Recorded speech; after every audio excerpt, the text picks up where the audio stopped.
whose idealism was exploited during the madness of the Cultural Revolution, and whose values have been tested by the booming economy and the rush to get rich. The young men and women who filled Tiananmen Square in the spring of 1989 saw their hopes for a democratic China crushed in a massacre. But as older, more pragmatic adults, many continue to pursue political change in different ways. In the 3 decades since Mao Zedong's death, China has undergone a dizzying transformation. A backwater economy has become a powerhouse of manufacturing and trade, with growth rates that are the envy of the world. Skyscrapers have sprouted from rice paddies, gleaming cities from fishing villages. Infant mortality is down, and incomes and life expectancy are up. With economic change has come political progress, too. The terror campaigns that Mao favored, the mass denunciation meetings, the frenzied crowds of youngsters waving little red books, they are all things of the past. People enjoy greater prosperity, but also greater personal freedom and access to information than ever before under communist rule.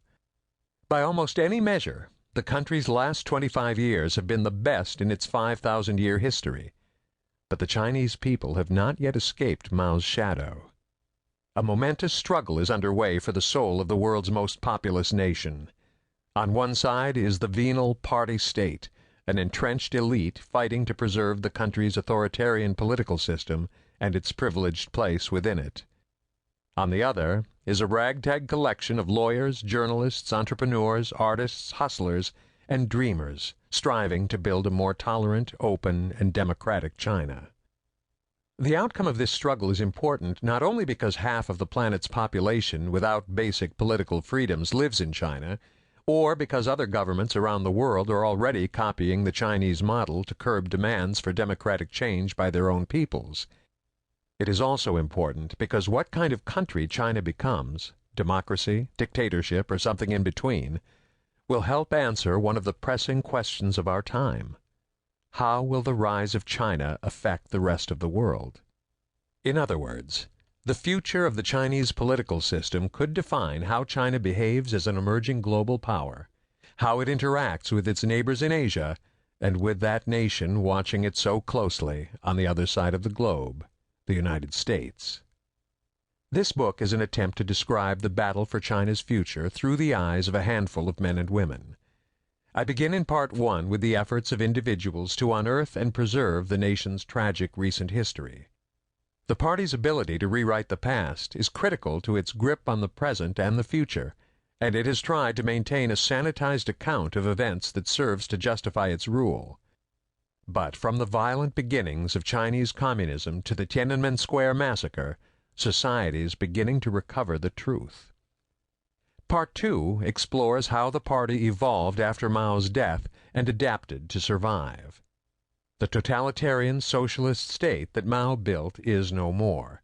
In its place is a more cynical, stable, and nimble bureaucracy, one that values self-preservation above all else, and relies on an often corrupt and predatory form of capitalism to survive. This section tells the stories of miners and factory workers left behind, and the apparatchiks and tycoons who thrived. I conclude in Part 3 with 4 ordinary people who tried to push the limits of what is permissible in China, just as a new party leadership raised hopes of democratic progress. Thrust into the national spotlight, they are forced to make difficult decisions about when to fight and when to back down, and to weigh the consequences of their choices for their families and their nation. Having tasted freedom, having learned something about the rule of law, having seen on television and in the movies and on the internet how other societies elect their own leaders, the Chinese people are pushing every day for a more responsive and just political system. The party has struggled to adapt and sometimes retreated in the face of such popular pressure, but it has not yet surrendered, not even close. Its leaders, and its millions of functionaries and beneficiaries, continue to cling to power, marshaling their considerable resources in a determined and often obsessive effort to maintain control over an increasingly vibrant society. Many people who care about China tell themselves that democratization is inevitable, that the people will eventually prevail, and the one-party state will fail. I certainly hope so. But I have